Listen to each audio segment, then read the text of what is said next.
ওদিকে মিনাখায় বিজেপির বিএলএ অর্থাৎ বুথ লেভেল এজেন্টকে মারধরের অভিযোগ। মিনাখার খবর, মারধর এবং তারপরে খুনের হুমকি দেওয়া হয়েছে ভারতীয় জনতা পার্টির বুথ লেভেল এজেন্টকে। কিন্তু কেন? বিএলওর সঙ্গে বাড়ি বাড়ি যাচ্ছিলেন বলে। অনুপম রয়েছেন আমার সঙ্গে।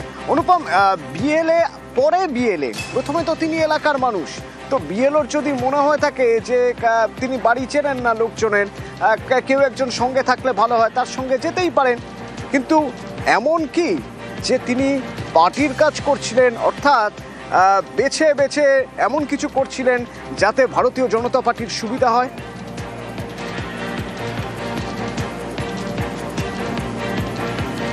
না দেখো অতনু, এটা একদমই ঠিক না। তার কারণ এই যে বিএলএ 2 যেটা বিজেপির পক্ষ থেকে বিএলওর সঙ্গে আটপুকুরের যে 125 নম্বর বুথে যেখানে যাচ্ছিল, এটা সব জায়গাতেই যাচ্ছে বিএলওর সঙ্গে বিএলএ 2 যারা তৃণমূল বিজেপির পক্ষ থেকে তারা থাকছে সঙ্গে।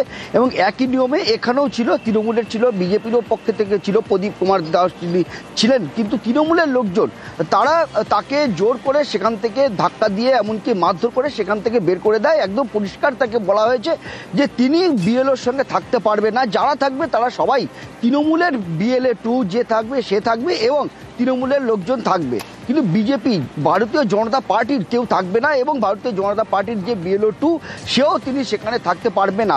এরপর তিনি তার দলকে জানায় এবং বিডিওকে জানায়, ইলেকশন কমিশনকে জানায়। তারপর এলাকার সেই যে বিএলও 2 যিনি ছিলেন তাকে যেটা বলা হয়েছে, ঊর্ধ্বতন কর্তৃপক্ষ থেকে জানানো হয়েছে যে তিনি যেন একদম অবশ্যই বিএলওর সঙ্গে থাকে, তাকে কেউ আটকাতে পারবে না। যদিও এখনো পর্যন্ত সেই বিএলও যে 2 বিজেপির পক্ষ থেকে তিনি কিন্তু এখনো সেই বিএলওর সঙ্গে কিন্তু যেতে পারেননি। তার কারণ তার একটা প্রাণ সংশয় কাজ করছে, তিনি প্রাণ ভয় আশঙ্কা করছেন। এবং সেই কারণে এই যে এখানকার যে বিজেপির যে স্পোক পার্সন তিনি কিন্তু যেটা জানিয়েছেন যে তৃণমূল তার নিজের যে এলাকায় নিজের এলাকায় তার ভোট ব্যাংক গোছানোর জন্যে বিজেপির কারুকে ওখানে ঢুকতে দিচ্ছে না, যাতে তাদের ভোটের কোনো অসুবিধা না হয়। যারা অবৈধ ভোটার তাদের নাম যাতে বাদ না যায় সেই জন্য ভারতীয় জনতা পার্টির বিএলএ 2 কে সেখানে রাখতে দিচ্ছে না। এবং এই বছরে কিন্তু আমরা যখন মিনাখার যে ব্লক সভাপতি, এই যে অভিযোগ উঠছে, বিজেপি যে অভিযোগ করছে যে তৃণমূল হামলা করেছে, তৃণমূল আবার সেই অভিযোগ অস্বীকার করছে। শুনুন। এখানে তাদের অনেক অসুবিধা রয়েছে, বিশেষ করে অনেক মৃত ভোটার রয়েছে, অনেক ভুয়ো ভোটার রয়েছে। সেইগুলোকে তাদের যাতে নাম কাটা না যায় তাদেরকে রেখে দিয়ে টিএমসির দুষ্কৃতী বাহিনী এটাকে তার উদ্দেশ্য সিদ্ধি চরিতার্থ করছে। এবং সেই জন্য বোধহয় তাদের অসুবিধা কারণের জন্য আমাকে সেখান থেকে তারা দূরে সরিয়ে রাখতে চায়। সেই হিসাবে আমাকে ওখানে কাজ করতেই দেওয়া হচ্ছে না। বিজেপির পক্ষ থেকে অভিযোগ করা হচ্ছে যে তাকে তৃণমূল দুষ্কৃতীরা আসতে দিচ্ছে না। কিছুক্ষণ ছিল আমার কাছে, একটু বলতে পারি, তাও চলে গেছে। কিভাবে কে আছে আমাকে তো আর বলেনি। হ্যাঁ, সেই বিজেপির পক্ষ থেকে অভিযোগ করা হচ্ছে যে তৃণমূল দুষ্কৃতীরা তাকে হুমকি দিচ্ছে। আপনার সঙ্গে আমার সামনে কেউ হুমকি টুমকি দেয়নি, যার জন্য বিজেপির বিএলএ 2 আসতে পারছে না। ওই তো বললাম, আমার সামনে কেউ হুমকি দেয়নি কাউকে। বিএলএর সাথে ভারতীয় জনতা পার্টির বিএলএ 2 বাড়ি বাড়ি ফর্ম ফিল করার সময় ছিলেন, তখন তৃণমূলের হারমাত বাহিনীরা, গুন্ডা বাহিনীরা তারা এসে তাকে বের করে দেয়, মারধর করে এবং তার প্রাণ নাশের হুমকি দেয়। এবং যারা প্রকৃতভাবে কাজ করতে চাইছে তাদেরকে বাধা সৃষ্টি করছে। আমরা নির্বাচন কমিশনের দৃষ্টি আকর্ষণ করছি এবং প্রশাসনকে যথোচিত ব্যবস্থা নেওয়ার দাবি জানাচ্ছি। খবর আছে, ঠিক আছে, ভয় যেতে পারে, সেই নীতি আদর্শে আমরা চলি না। আর আপনি যেটা হয়েছে এটা আমার জানা নেই, আমার মনে হয় এরকম কোনো ঘটনা ঘটেনি। যদি এরকম হয়ে থাকে তাহলে ব্যবস্থা নেবেন? এটা নিশ্চয়ই যেরকম হয় সেরকম দলীয় ভাবে আমরা আলোচনার মতন চিন্তা ভাবনা করবো। চন্দ্রকোনার ঠান্ডা পাল সেই 1995 সাল থেকে নাকি ভোট দিচ্ছেন। এদিকে 2002-এর ভোটার লিস্টে নাম নেই, কিন্তু এই যে এসআইআর হবে, স্পেশাল ইন্টেন্সিভ রিভিশন, তা তো 2002-এর ভোটার লিস্টের উপর ভিত্তি করে। সুতরাং যেই এসআইআর এর ফর্ম হাতে পেয়েছেন ঠান্ডা পাল এবং তার পুরো পরিবার এবার ভয়ে রয়েছে। এবার কি হবে?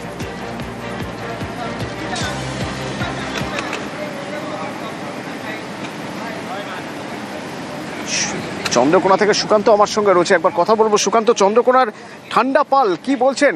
টেনশনে আছেন তারা?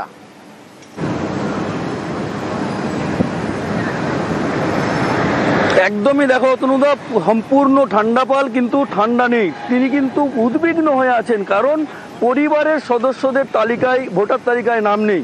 2002-এর যে ভোটার তালিকা, সেই তালিকাতে নাম না থাকায় তারা কিন্তু দুশ্চিন্তায় পড়েছেন। তাদের দাবি যে দীর্ঘদিন তারা ভোট দিয়ে আসছেন, অর্থাৎ 95-এ ভোট দিয়েছেন, তারপর বিভিন্নভাবেই তিনি ভোট দিয়েছেন, কিন্তু 2002-এর তালিকায় নাম থাকায় তারা কিন্তু দুশ্চিন্তায় পড়েছেন।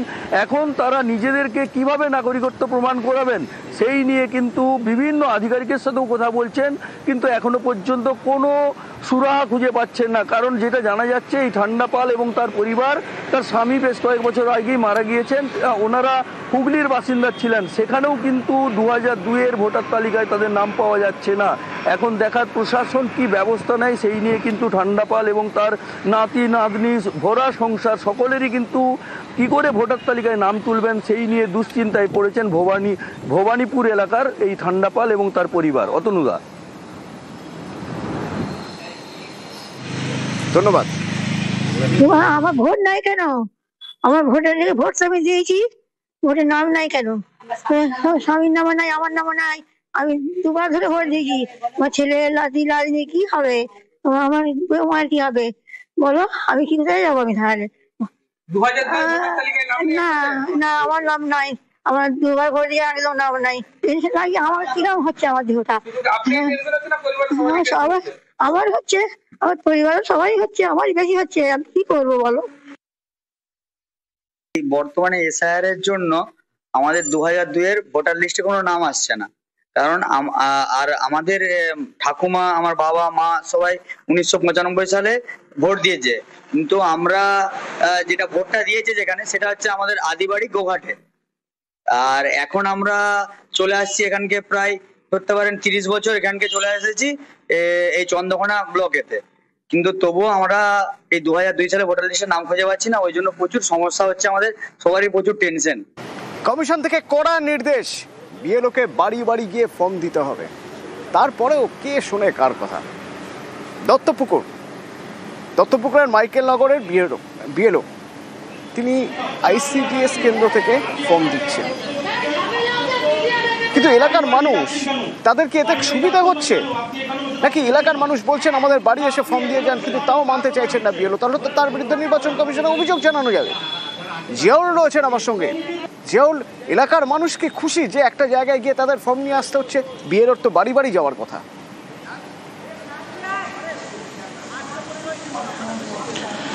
দেখো, খুশি অবশ্যই হয়নি, এবং তারা বিক্ষোভ দেখাচ্ছেন একটাই কারণ, যে নির্বাচন কমিশনের করা হুইপ যে বিএলওদেরকে বাড়ি বাড়ি গিয়ে, প্রতি ভোটারের বাড়ি বাড়ি গিয়ে তাদেরকে সেখানে ফর্ম দেওয়ার কথা। কিন্তু এই দত্তপুকুরের মাইকেল নগর 249 নম্বর বুথে দেখা যাচ্ছে যে থাক উল্টো চিত্র, অর্থাৎ এখানে কোনো বাড়ি বাড়ি না গিয়ে একটি আইসিডিএস সেন্টারে সেখানে গিয়ে বিএলও সমস্ত গ্রামবাসীদেরকে সেখানে ডাকা হচ্ছে এবং সেখান থেকে ফর্ম দিতে হচ্ছে এবং ফর্ম নিতে হচ্ছে। ফলে অনেকের অনেক সমস্যা থাকতে পারে, অনেকে আইসিডিএস সেন্টারে আসছে না, কিন্তু যারা আসছে না বা যারা এই বাড়ি বাড়ি যাচ্ছেন না বলে বিএলও যেটা অভিযোগ করছে এলাকার মানুষজন, তারা বিক্ষোভ দেখাচ্ছেন যে কেন নির্বাচন কমিশনের আইনকেই বুড়ো আঙুল দেখাচ্ছে স্বয়ং বিএলও, এবং তাকে বারংবার বলার পরেও তিনি তার দিক থেকে অনড় রয়েছে। তারপরে এলাকার মানুষজন বা গ্রামবাসীরা বিক্ষোভ দেখায় যে সেখানে বাড়ি বাড়ি যাওয়ার কথা, সবার বাড়ি ছেড়ে আসা সম্ভব না আইসিডিএস সেন্টারে। অর্থাৎ পুরুষরা অধিকাংশ সময় কাজে বেরিয়ে যাচ্ছে এবং যারা মহিলা থাকছে তারা যে রিসিভ করবে সেটা পর্যন্ত হচ্ছে না। ফলে সবাইকে আসতে হবে এই আইসিডিএস সেন্টারে 49 নম্বর বুথ এলাকায়। আর তাতেই এলাকার মানুষ বিক্ষোভ দেখাচ্ছেন যে নির্বাচন কমিশনকে বুড়ো আঙুল দেখিয়ে কেন আইসিডিএস সেন্টারে এই ধরনের ফর্ম বিলি হচ্ছে। কিন্তু অন্যদিকে বিএলওর এই যে বিক্ষোভ দেখানোর পরে তার দাবি যে তিনি এখানে শান্টিং করছিলেন, অর্থাৎ তিনি এখানে ঠিক করছিলেন কাগজপত্র, তিনি বাড়ি বাড়ি যাবেন, কিন্তু দুদিন ধরে কিন্তু এখানেই সেই কাজ করছে। ফলে তিনি বলেছেন যে বিক্ষোভ দেখানোর পরে তিনি অবশ্যই বাড়ি বাড়ি যাবেন, কিন্তু এলাকার মানুষ তাদের বক্তব্য যে ইনি বাড়ি বাড়ি যাচ্ছেন না, সবটাই এই আইসিডিএস সেন্টার থেকেই হচ্ছে। এবং এর যে বিএলও রয়েছে তৃণমূলের পক্ষ থেকে, তারও স্পষ্ট দাবি যে তিনি একজন আইসিডিএস কর্মী, তাকেও সবসময় স্কুল সেন্টার ছেড়ে বাড়ি বাড়ি যাওয়া সম্ভব না। ফলে তিনিও নাকি আসতে বলেছেন এখানে, ফলে তাই গ্রামবাসীরা এখানে আসছেন, এখান থেকে বিলি হচ্ছে, এমনটাই এলাকার মানুষের অভিযোগ। কিন্তু গ্রামবাসীর একটাই দাবি, যতক্ষণ না পর্যন্ত বাড়ি বাড়ি গিয়ে এই বিএলও ফর্ম দেবে ততক্ষণ তারা বিক্ষোভ চালাবেন, এমনটাও হুঁশিয়ারি দিয়ে রাখলেন এলাকার মানুষজন। অতনু, ধন্যবাদ। 239 নম্বর পার্টে উনি এই আইসিডিএস স্কুলে বসে বিলি করছে। স্কুলের আইসিডিএস দিদিমণি ওনাকে বসতে দেওয়ার পারমিশন দেয় কি করে? না, উনি মানুষকে হ্যাকেল করছে, মানুষকে হয়রানি করছে, মানুষ ছোটাছুটি দৌড়াদৌড়ি করছে, মানুষকে টোটালটা হয়রানি করছে। আমরা চাচ্ছি বিএলও যিনি আছেন সরকারি আধিকারিক, তিনি প্রত্যেকের বাড়ি যাবে, মানুষের যে পরিষেবা দেওয়ার ওনার গাইডলাইন আছে সেটা দেবে। স্যার, নির্বাচন কমিশনার যে নির্দেশ দিয়েছে সেটা কি এখানে বসতে পারেন স্কুলে? না না, বসতে পারি না, আমরা এটা শর্টিং করছিলাম, আমরা চলে যাচ্ছি পাড়ায়। পাবলিক যদি এরকম জোর জুলুম করে, বুঝলেন, এটা কি করবো বলেন, দু একটা দিতে হয়েছে, বাড়িতেই যাওয়ার নিয়ম, এটা আমি জানি তো।